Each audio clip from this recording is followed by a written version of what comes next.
Habiganj ব্যাটালিয়নের 103 kilometre সীমান্ত এলাকায় গতকাল শুক্রবার রাত আনুমানিক 2:30টার দিকে পুশিনের একটা অপচেষ্টা আমরা রুখে দিতে সক্ষম হই।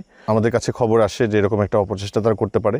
গোয়েন্দা সূত্রে খবর পাওয়া মাত্র আমরা আমাদের তৎপরতা বৃদ্ধি করি এবং স্থানীয় জনসাধারণ যারা আছেন, চা বাগানের কর্মী যারা আছেন, তারা সারা রাত আমাদের পাশে দাঁড়িয়ে আমাদের পাশে থেকে তারা এই এলাকাটা পাহারা দিয়েছেন এবং যার ফলে তারা যখনই এই অপচেষ্টাটা করেছে সাথে সাথে আমরা তাদেরকে শূন্য লাইনে থামিয়ে দিয়ে পুনরায় তাদেরকে ভারতের অভ্যন্তরে ফেরত পাঠিয়ে দিতে সক্ষম হয়েছে।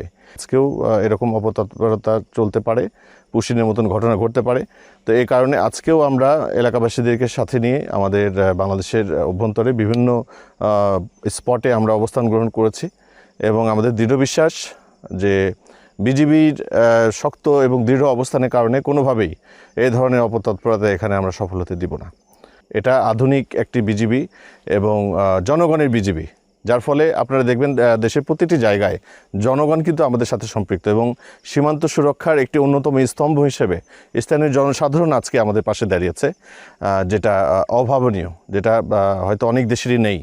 তো এটা আমাদের একটা বড় শক্তি এবং আমাদের দৃঢ় বিশ্বাস এই শক্তি, এই অনুপ্রেরণার সাথে নিয়ে দেশের 18 কোটি মানুষের ভালোবাসা এবং অনুপ্রেরণার সাথে নিয়ে আমরা যে কোনো ধরনের অপতৎপরতা এবং এ ধরনের ঘৃণ্য কর্মকাণ্ড আমরা সীমান্তেই রুখে দিতে সক্ষম হব।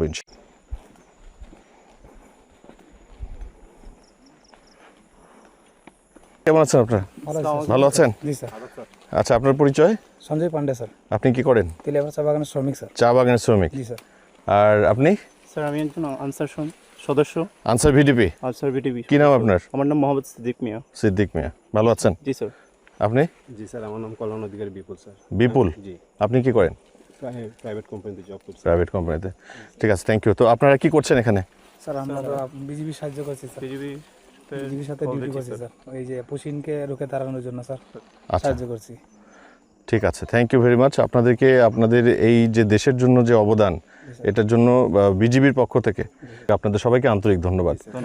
দেশের জন্য তো কিছু দেশটা করাটা আমাদের একটা করতে হবে স্যার। অবশ্যই। আমাদের কর্তব্য স্যার। জি, এই কারণে আমাদের মনে রাখতে সবার আগে আমাদের দেশ। তো কন্টিনিউ করেন। আমাদের পেট্রোল দল আপনাদের আশেপাশে আছে। যে কোনো ধরনের তথ্য পেলে বা আপনাদের সামনে যদি অস্বাভাবিক কিছু চোখে পড়ে সাথে সাথে আমাদেরকে জানাবেন, ঠিক আছে? আছেন?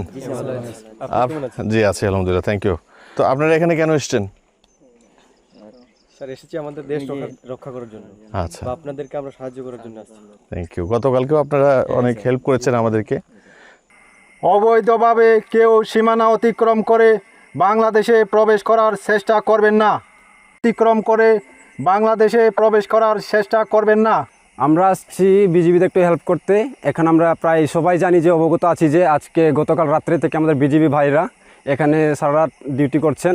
তো আমরা ঘরে বসে থেকে কি করব, তাই আমরা এসেছি এখানে আপনাদেরকে হেল্প করতে। আমরা চাই না অন্য দেশের লোক আমাদের দেশে পুশিন হোক, তাই কিন্তু আমরা চাই না বিজিবি ভাইরা শুধু কষ্ট করুক। আমরা বাংলাদেশি হিসেবে, আমরা নাগরিক হিসেবে আমার দায়িত্ব যে আমরা আপনাদেরকে সাহায্য করার।